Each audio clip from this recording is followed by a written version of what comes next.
This Black Panther character needs no introduction, and by that, we actually mean he doesn't really need to be in the films at all. Black Panther Wakanda Forever clocks in at 2 hours and 41 minutes. As lengthy as that may be, it's not hard to understand why. This movie is shouldering so many burdens that it's a wonder they crammed it all into a single movie. Wakanda Forever is mourning T'Challa, honoring the memory of Chadwick Boseman, presenting a way forward without Wakanda's king, giving an ensemble cast of characters room to breathe, and doing all of that while introducing an entirely new nation of superpowered people. That's a lot of material. Maybe even enough to fill 2 movies. So you know what this movie absolutely does not have time for? Updating its audience on the marital status of some random CIA agent. If no one else is gonna say it, then we will. Agent Everett Ross is the most egregious diversity hire of our time.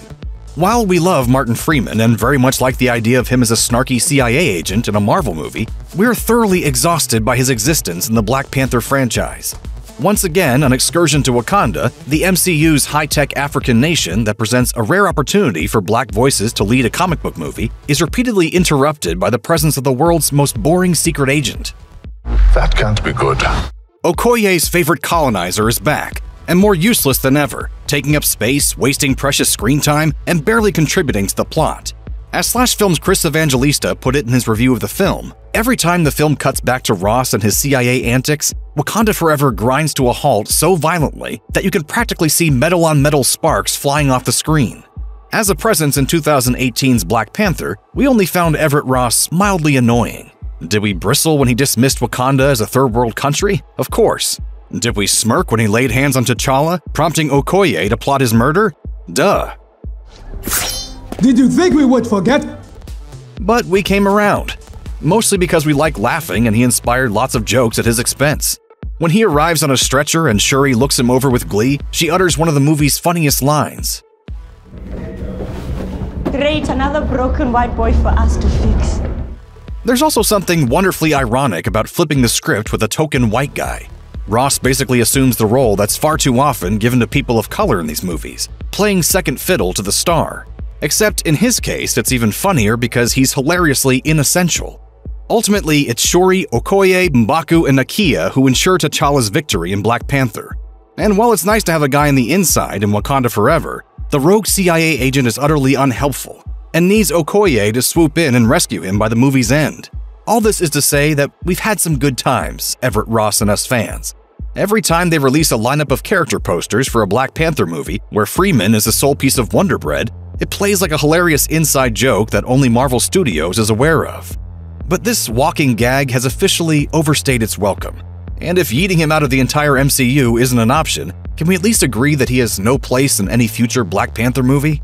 For the most part, he exists to dump exposition on us. He directs Shuri and Okoye to Riri Williams, a task that a computer could handle, and also informs them that the American government is turning against Wakanda.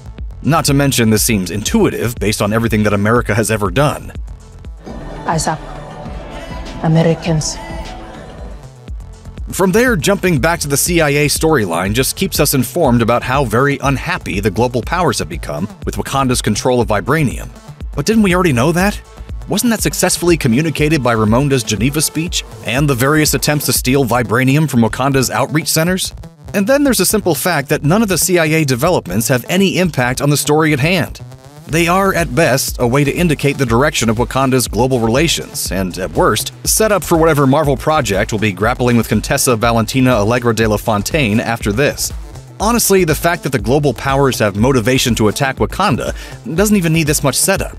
In fact, Namor pretty much covers that at the end of the movie when he reminds Namora that Wakanda has no allies on the surface world. So basically, Ross's scenes could have been whittled down to a single encounter or removed entirely. Wakanda Forever is at its best when focused on powerful material, like centering the women of Wakanda, mourning the loss of T'Challa, or grappling with Namor's vengeful nature. You know what's neither powerful nor compelling? A jogging session with Agent Ross. It derails the movie, ruins the momentum, and makes an already ambitious storyline feel way too overstuffed. It's hard not to see his every moment of screen time as oxygen being sapped away from more interesting characters. Are you finished?